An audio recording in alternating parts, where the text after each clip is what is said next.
Okay, welcome to Work-Based Webinar Wednesday. So happy to be here today. Just like always, I asked if you're watching this, students, that you follow the 3 L's, that you look, listen, and learn. I promise you today you're going to learn a lot. So look at your screen, listen, turn your listening ears on, and I promise you you're going to learn a lot.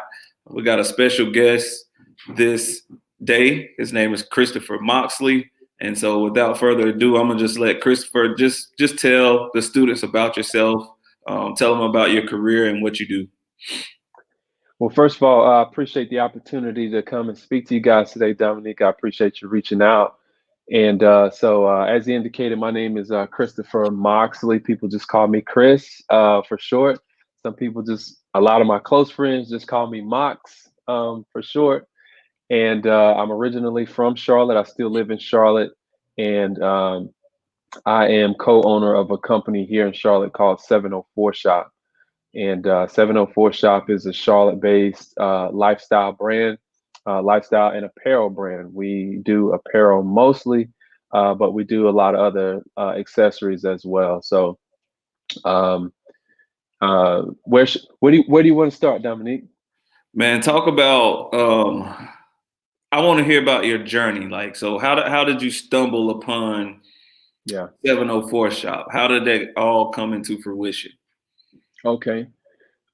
So the story of 704 Shop, I mean, I'll I'll I'll even rewind it back further than where 704 Shop kind of came from. I mean, like I said, I'm originally from Charlotte. Um, my business partners in 704 Shop we're all from the 704 area code, hence our passion for that this kind of hometown pride, if you will. Um, I came out of public schools here in Charlotte. High school. I went to a high school called Harding University High School. I was in the IB program, which is kind of like a college prep type program. My freshman year, I went to UNC Chapel Hill. Well, first of all, hold on, let me back up. So I grew up in public housing here in Charlotte as well. And if you were on free or reduced lunch, um, in school basically at that time, and I'm not sure if this is still in place, but at the time you could apply for, you could get two college waivers, two Mm-hmm. college application fees waived. And so I only applied to two schools because we didn't have the resources to pay, hundreds of dollars for a college application. Fortunately, I had really good grades and was in a really good program, academically. So, I applied to UNC Chapel Hill and I applied to North Carolina State, so NC State University. And I got into both schools. Ultimately, I decided I didn't want to do engineering and wanted to just kind of go the general business route. So I went to Chapel Hill. Ended up not staying at Chapel Hill. I ended up transferring back home to UNC Charlotte, and finished up at UNC Charlotte in 2003. I graduated at the top of my class with honors in business. Um, while I was in college, though, I met Scott and Jerry, who are my business partners at UNC at 704 Shop. So we all met at UNC Charlotte. We were roommates at different points in time. So these are my close friends for many years. Um, Scott ended up moving to Pittsburgh for a career opportunity, and while he was in Pittsburgh, um, he basically became aware of brands that are similar to 704 Shop. Basically, they're hometown pride brands making really cool gear, doing a lot of really cool collaborations with some of the corporations in Pittsburgh. And the idea was, we don't have anything like this back home, right? Like he's in Pittsburgh, um, in the Charlotte market for people to like really wear cool, pieces that are really fashion forward and not like, stuff that you would get at a gift shop or, an airport convenience store or something like that that just says Charlotte on it. So we wanted to try to create something that was going to be really fashion forward, um, really edgy, and kind of follow the streetwear model, right? Like we all came up in that culture around, you probably remember, like, like the Air Jordans. When the Air Jordans would come out, it's like, there's a line, right? Like, you got to Mhm. go get in line, you got to Right. go. And so there's that hype around new releases and drops.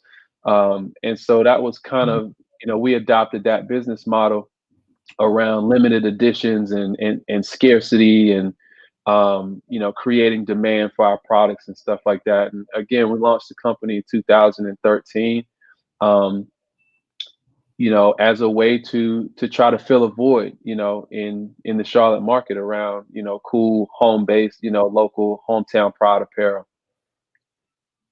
Good. I love it. So when you first started, how did that first year go? Like, how was that process? Oh man, Were you just online? Did you have a storefront? Like, right. So first year, um, so we were just online because we founded the company in 2013. We didn't establish our permanent brick and mortar storefront until December of 2017. okay, We operated solely online, or I should say primarily online, uh, for years. And going back to specifically your question around the first year, that first year is really just trying to figure it out. Um, all of it, right? Like when we first started, it's primarily just Scott and Jerry. The trick was, okay, how do we learn, how do we get our logo digitized? Because we didn't go to school for graphic design, we didn't go to school for fashion, apparel or fashion design even. So all of it was really just piece by piece, putting it together.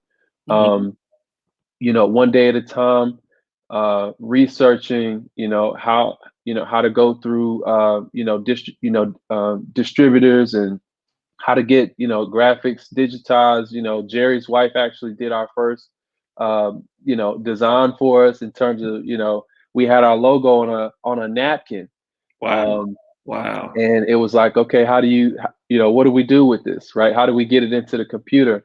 And so she, created a vector file for us. And then it was, okay, now that we got the vector file, how do we get this onto, what's the process of making t-shirts, right? Like screen yeah, printing and all of it. So it was really a lot of research. That's a lesson that, or I should say, a skill that has to stay with you in, corporate America or on the entrepreneurship side, is that kind of spirit of, you know research, doing your homework, figuring it out, um, and being dedicated to the journey. um, and then as we, kind of progressed along, we started doing a lot of pop-ups. Pop-ups at the time, uh, pop-ups were really for like arts and crafts, types of mhm, businesses, right? Like if you yeah, made beads and yep, necklaces or oh yeah, candles and all kinds of stuff like that, you would see those types of artisans out at the pop-up shops. Not really any apparel, companies. And so what we decided we were going to do was insert ourselves, into that, those types of opportunities, and kind of see how it went. Um, and obviously, you know, well, what we found was that when we were out at events, you set up a 6 foot table, you put your stuff out, you make as cool a display as you possibly can. Um, and it would give you an opportunity to really talk to people about what you've created, right? To talk to them about your business, to talk to them about your products, and why your products are different, and why your business matters, and who you are as an individual. What's your personal story? That's as much, a part of a business's success as anything. Is people they're buying into you as the owner, or if not the owner, if you're, just working for the company there, if you have a certain gift for gab and you know how to talk to people, they're buying into you as much as they are buying into the product. And so we found that when we did events, we did really well, right? Like we would have a lot of sales, relatively speaking. compared to the rest of the week when things might have been slow and it was just online. And so, it doesn't take a rocket scientist to say, okay, well, when we do events, we make more money. So how do we do more events? Right. Absolutely. And so we just started doing a lot more pop-ups during the week, weekends. Eventually developed a really aggressive pop-up schedule for years that we had, and it was a grind. And that eventually led us to the thought process around, okay, well, we sell good in person, and we've kind of built up this following through a number of different creative tactics that we had put in place. Um, but we were getting so many emails all the time around, where are you guys going to be this weekend? Are you guys going to be anywhere this weekend? That's all. I'm trying to come and purchase something because I'm going out of town, or I got family coming into town, or whatever it is. And so we figured we felt like we were missing out on some opportunities for sales by not being readily available for folks and only being online. We would always tell people, oh, we don't have an event this weekend, but you can buy from us online. But maybe that's not enough time, right, for them to turn around a transaction.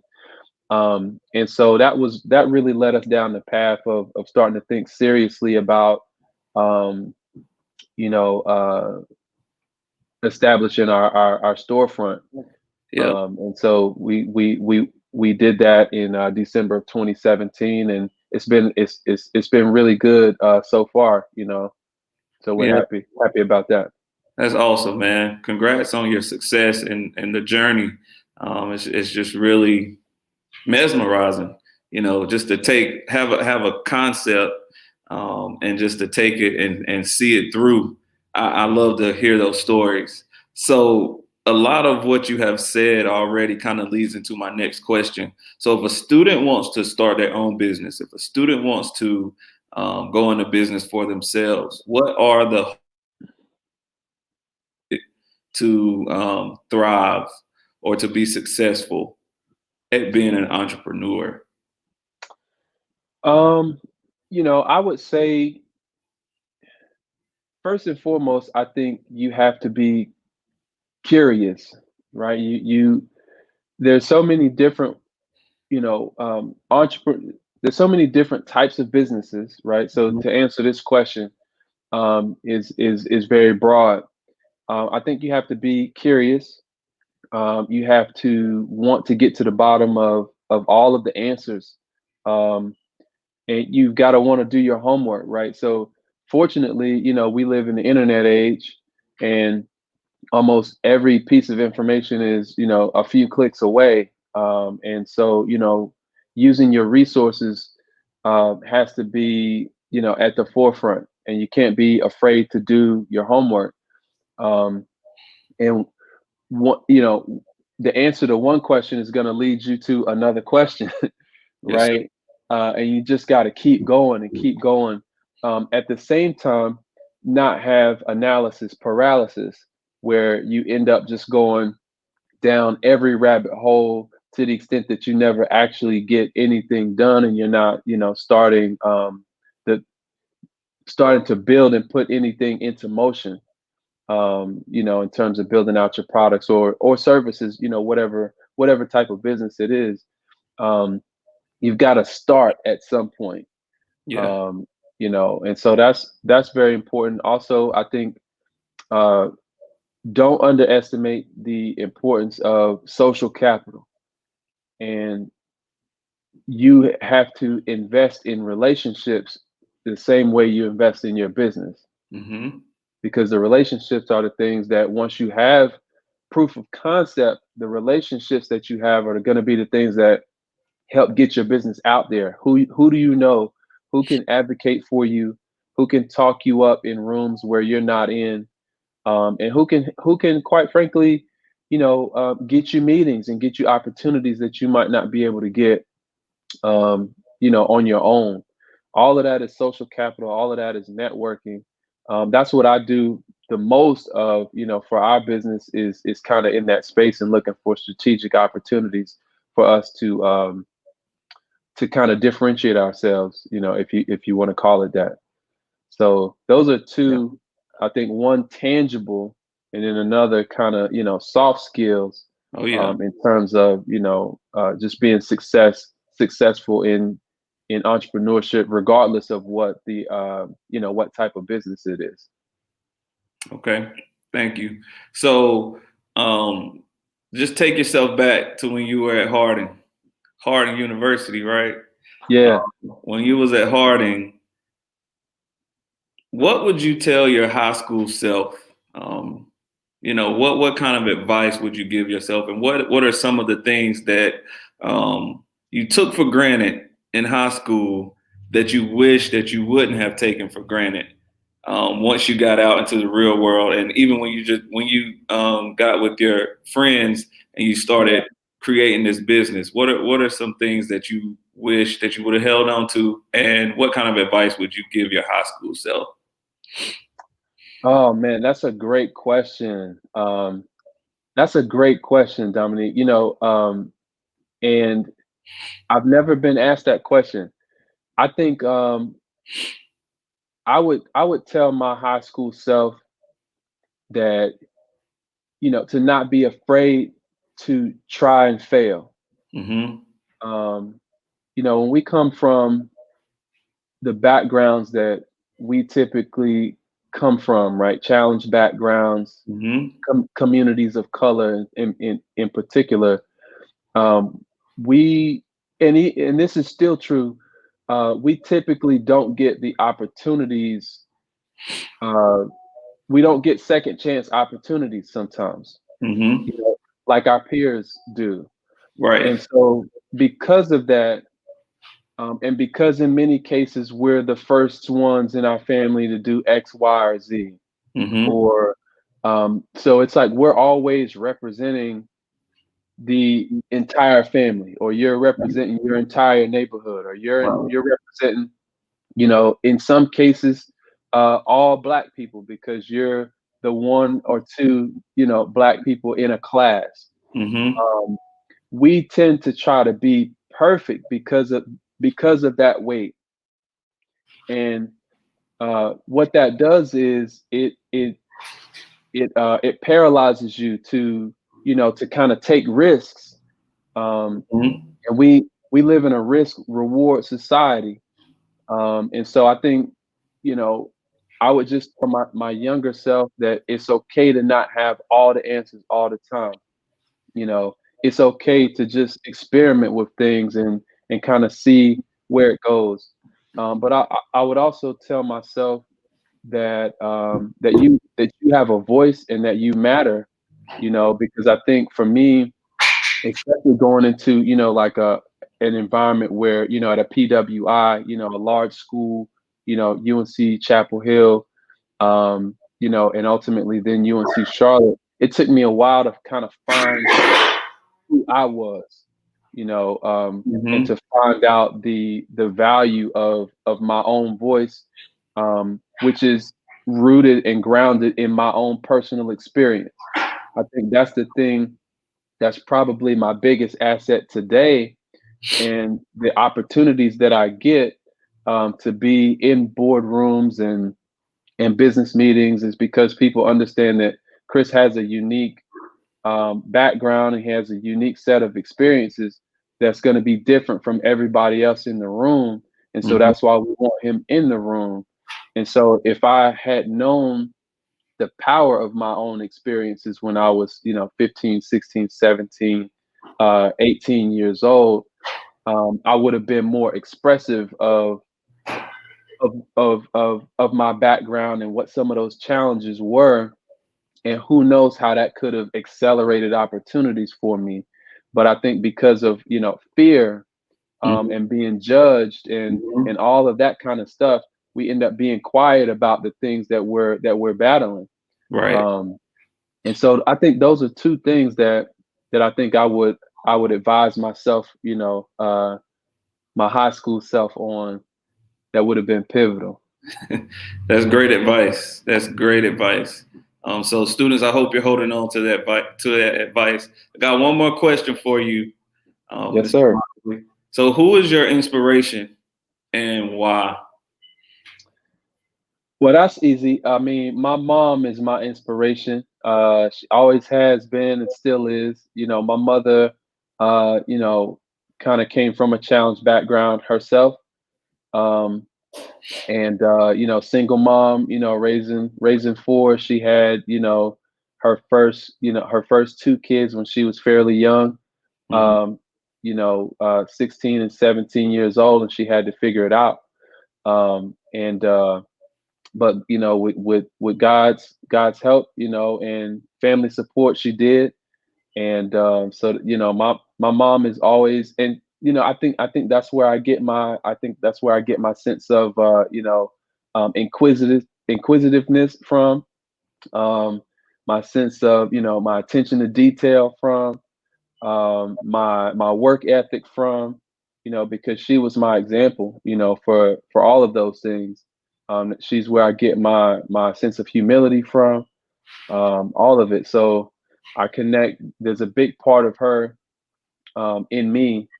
Obviously, I'm my own person, and I am my own man. But my mom kind of set the blueprint, right, for me. So I'm very fortunate, to have had a parent, that really cared. Even though we didn't have a lot in terms of resources, we Hmm. had a lot of love, and we had a lot of guidance in terms of what's the right path. And in many cases, though, that could be the difference maker, right there. So Absolutely. yeah, so Absolutely. shout out to my mom. Yep. It's good to be, if you don't have money, money's not everything. It's good to be rich in character and rich in spirit. Exactly. What I've always heard, and that'll take you a long way. And so, students, I always advise you to take copious notes. And so, I've been over here taking copious notes from Mr. Moxley. And here's my takeaways for today. You go to college to not just get your education, and then get a job and go work for somebody else. One of the main reasons that you should attend college is to network and to create jobs for others. So it's not all about going to college, get a job after you graduate. You really need to be thinking about how you can create for others. My other one is take initiative. Always do your research and utilize your resources. Learning that listening is a skill, because if you never heard what your customers were saying about, you never would have made the moves that you made if you never listened to your customers' feedback and just got feedback from them telling you, well, we really like those pop-up shops that you do. So, which led you to thinking about creating a storefront for yourself. And so, if you don't listen to that feedback, then you never get as far as you are today. And then my last one is it's okay to try and to fail. Don't be afraid to fail. If you never failing is the way that you succeed. And so that's all my little nuggets for today. Chris, do you have anything else? No, I mean, this was fantastic, and I just want the students that are watching, or for anyone that ends up watching it, to feel encouraged and empowered, and know that despite whatever your circumstances are, whatever challenges you're going through, that there is hope on the other side. Just remember that it's up to you to do the work. Don't be afraid to ask for help. Seek out your resources, and the rest will fall into place. Yep. And so guys, if you get a chance, you have your devices with you. I want you to go check out 704shop.com. It's an awesome website. I've been on there.